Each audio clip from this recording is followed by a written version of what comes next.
Quero falar agora sobre o Corinthians. 12 atletas do atual elenco foram campeões pela primeira vez como profissionais depois da vitória diante do Palmeiras. Houve empate no jogo da volta na Neoquímica Arena na última quinta-feira, mas no placar agregado, vitória do Corinthians por 1-0 e o Timão foi campeão paulista, colocando fim a um jejum de quase 6 anos. Pois bem, dos 12 jogadores que nunca haviam sido campeões, 2 titulares absolutos, Rodrigo Garro, um dos principais atletas do elenco, e também Félix Torres, zagueiro equatoriano contratado na temporada passada. Outro que chama atenção pela ausência de títulos até então, Héctor Hernández, espanhol de 29 anos de idade, conquistou sua primeira taça, nunca havia dado uma volta olímpica. Os demais, todos atletas da base. Breno Bidon, Rian, Bahia, Giovani, Jacaré, João Pedro Choca, Léo Maná, Donelli e Luiz Eduardo. Só para completar em relação ao Corinthians, destacar que Yuri Alberto treinou normalmente nessa segunda-feira e deve ficar à disposição do técnico Ramon Dias. Existia uma preocupação até porque ele foi substituído no jogo contra o Bahia e já havia relatado dores no ombro nos confrontos decisivos do Paulistão contra o Palmeiras. Vamos, Corinthians joga amanhã contra o Huracan, certo? O Hugo tá fora. Infelizmente, sentiu uma contusão grau 2 e aí 3 semanas, 4. Qual a ideia do Corinthians, Souza, já para o jogo contra o Huracan, Sul-Americana, que foi uma das piores derrotas da história do Corinthians, sair fora da Libertadores? Mas é o Corinthians, né? O Corinthians tem crescido dentro das competições. A gente está falando do Corinthians desde o ano passado, que o Corinthians hoje, né, no futebol paulista, na crescente que vem, é o melhor time paulista, provou isso no campeonato estadual, vem provando isso, jogou com o time reserva fora de casa. Hoje o time tem um padrão, né? O que o torcedor espera é que o time mantenha, né, esse padrão, né? É uma perda muito importante, o Hugo tem sido a diferença desse time, né? Mas o Corinthians entra como favorito também nessa competição, pelo futebol que vem acontecendo. O Corinthians é fraco em jogos internacionais, hein? Ganhou a Libertadores e o Mundial, os dois, né? E a Recopa. Mas ano passado fez uma Sul-Americana, tudo bem, chegou até a final. Mas não é legal, dá uma olhada. Ó, preliminar, Atlético Mineiro e Fluminense. Quartas, Pumas, do México. Oitavas, Lanús, da Argentina. 2007, preliminar, Botafogo. 2017, 2019, 2021, 2023, 2024. É duro, hein? É duro, hein? Precisa se posicionar como clube grande que é, e é muito grande. Um dos maiores de todos os tempos. Quesada. Isso é preocupante. Enfrenta o Huracan amanhã. Muito preocupante. Neto, né? A gente tem a mesma opinião, né? Se tiver que priorizar alguma competição, eu daria mais atenção. Brasileiro. Campeonato Brasileiro, mas eu acho que é possível tentar, de alguma maneira, disputar de uma forma com competição a Copa Sul-Americana. Porque é título que está faltando, você lembrou aí, e é dinheiro no bolso também. Então, eu acho que dá para fazer uma competição legal nessa primeira fase. Lembrando que só o campeão, Neto, se classifica na outra fase. Né? Que na fase de 4 times só classifica um. O Huracan está em terceiro no Campeonato Argentino. Isso.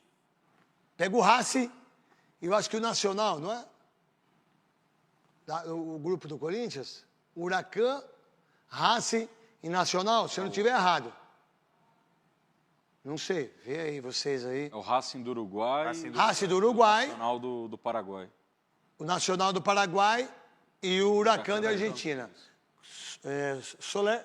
Bom, com relação a esse jogo, né, craque?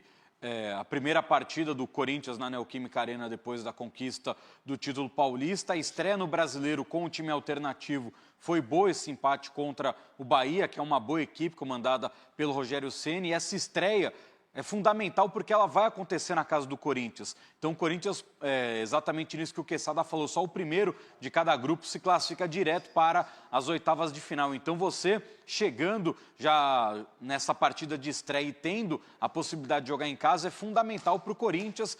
Salve nação corintiana, tudo jóia? Gente, olha eu aqui de novo, Mineirinho na voz, trazendo para vocês mais um cortezinho do vídeo jornalista esportivo Jorge Nicola e também trazendo um cortezinho do programa Os Donos da Bola, apresentado pelo craque Neto. Então, a partir dos momentos, a gente vai reagir, repercutir todas essas informações e vamos iniciar o vídeo aí dando uma ênfase para Rodrigo Garro, que fez um Paulistão aí na dificuldade, sentir muitas dores, Rodrigo Garro acabou revelando que várias vezes ele tomou infiltrações no joelho, tomou também anestesia para jogar a final contra o Corinthians, tendo em vista que na quarta-feira, no último treino, ele saiu sentindo bastante dor. Emiliano Dias estava montando o time sem ele. No dia do jogo que ele ligou, mandou uma mensagem dizendo que ia pro jogo. Então, o Rodrigo Garro, aquele cara que é muito esforçado, dedicado, né? E na segunda-feira ele acabou chegando aí na Espanha, né? Foi pra Europa para fazer um tratamento inovador, na verdade, nos 2 joelhos. Ele tá com uma lesão crônica, né? Chamada aí tendinopatia patelar. Coitado do Rodrigo Garro, jogou esses jogos aí, todos eles na dificuldade, por isso que ele não tá conseguindo performar da maneira que ele sabe, porque é um excelente jogador, é um cara que tem um talento espetacular, mas tá jogando a dificuldade, sofrendo muito. E Rodrigo Garro vai ficar aproximadamente aí 1 semana na Europa para fazer esse tratamento, segundo o Corinthians, que é muito inovador. Esse problema dessa tendinopatia patelar aconteceu nos 2 joelhos. Ele deu uma melhorada, mas o outro não. Segundo a nota do Corinthians, essa melhorada que ele deu foi fazendo os tratamentos no Corinthians mesmo. O Corinthians, que tem a tecnologia de última geração, né? Ajudou muito o Garro nesse tratamento. Infelizmente, amanhã o Corinthians vai estrear na Sul-Americana, né? Às 19 horas, né? Na Neoquímica Arena contra o Huracan, sem Rodrigo Garro. Infelizmente, um grande jogador. E tem outro problema o Corinthians. Vai estrear também sem aí Hugo Souza. Hugo Souza vai ficar fora aproximadamente, mais ou menos aí, 1 mês para tratar de uma lesão aí de grau aí 2, né?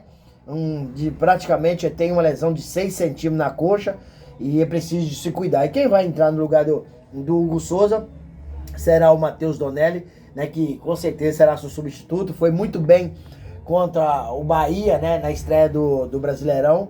E o Hugo Souza já vinha sentindo essa dor faz algum tempo, tendo em vista que ele acabou se machucando contra o Guarani dia 23 de fevereiro no Paulistão. Então de lá pra cá ele vem jogando, sentindo muitas dores, sofrendo bastante, né? Mas você sabe, o cara quer jogar, não quer ficar fora de decisão.